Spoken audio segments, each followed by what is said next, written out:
What's going on, guys? Wait, what? I guess Keanu had something he wants to say. I'm thinking I'm back.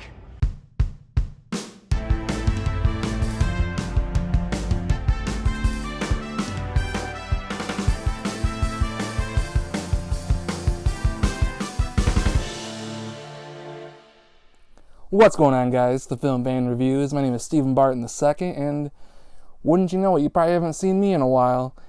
I graduated film school, I moved back to Michigan, and I've kind of just been getting stuff together, and I haven't really been watching that many movies, but I want to do this again. I hope you all want to watch it again.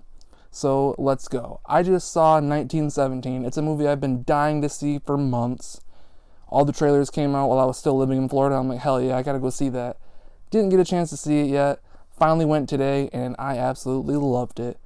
It blew me out of the park. I mean, straight up, I didn't think it would be as epic as it was, because all of the hype around it was so big that I didn't know if it would meet the expectations, but it totally did. It was so amazing, and I just can't get enough of it. I almost wanted to go right back around and watch it again, even though it is a 2-hour runtime, which honestly I thought it'd be longer being a war movie, but it was the perfect length. Did not get bored a second, didn't look at my phone.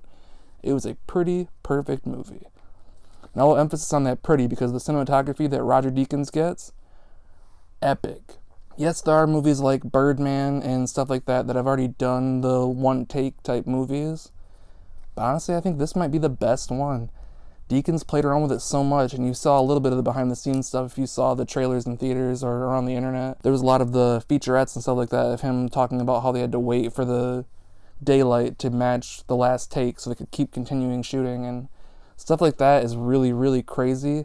Not a lot of filmmakers can do that, but Roger Deakins, being a director of cinematography and probably the best cinematographer in the whole film industry ever, that dude can do that kind of stuff, and it paid off completely, because this movie, being that one-take style of just following these two dudes trying to get to where they need to go, they're trying to deliver a message to this battalion so they don't go into a slaughter from the Germans.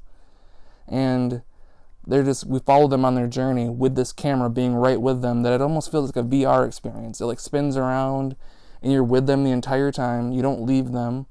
And it's just so crazy. You almost feel like you're a character along with them with this style of filmmaking, which makes it that much better. So honestly, at times too, because I like editing a lot and I love to do it, I was looking for those cuts in there of where they could have stopped the camera. And honestly, I noticed a few times where they probably did, but there were a lot of times where they very well could have cut to different takes and stuff like that, but I had no clue because it was seamless. A lot of times they do it in the movement and stuff like that, but I honestly couldn't tell you half of them in this movie, to be honest, at least. Now, I already talked about the story a little bit, and to go in deeper detail, yes, these two guys are sent from their battalion to go to another one to deliver a message about the Germans did not flee from what they thought, and that they were actually setting a trap for the other British soldiers. So these two guys are sent to go and deliver this message across all these different war zones, and they have to get there in time before all of their allies are killed. And there's I think it's 1,600 men could die if they don't get there in time, including one of these guys' brother. So that much more of the emotion is attached to all this crazy stuff. The cast was all very phenomenal. The two main guys, I don't remember their names. They're pretty new actors that I know of. I mean, I'm pretty sure one of them was in a movie I saw last year about the Bruce Springsteen one. Anyway, I'll pop it up here. But he was in the movie. He was one of the stars of the movie, but they're small roles that were very substantial, like Mark Strong's role, Benedict Cumberbatch, Colin Firth, and many others. But everyone in this movie just brought their A game, because especially with a movie like this of long takes and everything like that, you really can't afford to screw up. So getting all this talent in there with them was a great choice, and honestly, it paid off tenfold. Now, I almost wasn't able to see this movie in the theater, but I'm so happy I did, because seeing it on a big screen like that, seeing all these different technical achievements that they accomplished, are worth seeing in the theater. So if it's still playing in a theater near you right now, please go see it. If you watch it once it gets on home video, try to watch it in the best sound system and TV you possibly can, because it will pay off greatly.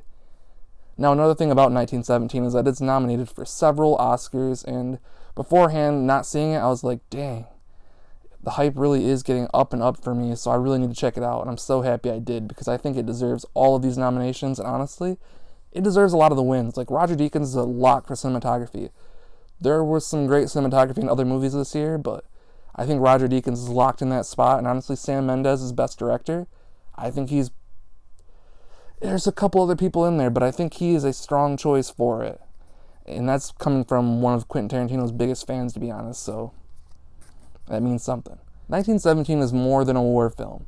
It is a film that just tells you that you need to continue, you need to fight and make it there. Fight through all this adversity, fight through all of these different things. It's something that honestly I need to take advice with as well, and everyone honestly can. So this is more than a war movie. It is just a great movie overall, and please, please go check it out. Anyway, guys, that's it for today. Please like the video, comment your thoughts on the movie, or if you have a recommendation for me, I'm still taking those. I have a few in the bucket that I'm going to try to get back into, but thank you so much for watching. If you have any recommendations of these videos to get better, please let me know. All of my camera stuff honestly isn't great, but we're getting there. So subscribe to the channel, do everything like that, and thank you so much for watching, guys.